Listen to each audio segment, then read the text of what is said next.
যে হত্যাকারী যেই মারুক, সে যেই হোক, হত্যাকারী বিচার বাংলাদেশে মানিতে হবে। আমাদের স্পষ্ট বার্তা, আমাদের পার্টির সিনিয়র যুগ্ম মহাসচিব স্পষ্ট বলেছেন, আমাদের ভারপ্রাপ্ত চেয়ারম্যান বলেছেন, তার বিচার বাংলাদেশের মাটিতেই হবে।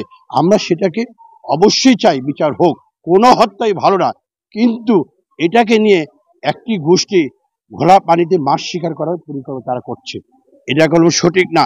বাংলাদেশের মানুষ এটা কখনো সহজভাবে মেনে নিবে না। আমি আবারও হুঁশিয়ার করে দিতে চাই, আপনারা নির্বাচন নিয়ে যদি বানচাল করা অথবা নির্বাচনকে পিছিয়ে দেওয়ার জন্য ষড়যন্ত্র করেন, বাংলাদেশের জনগণ সেটা কখনো মেনে নিবে না।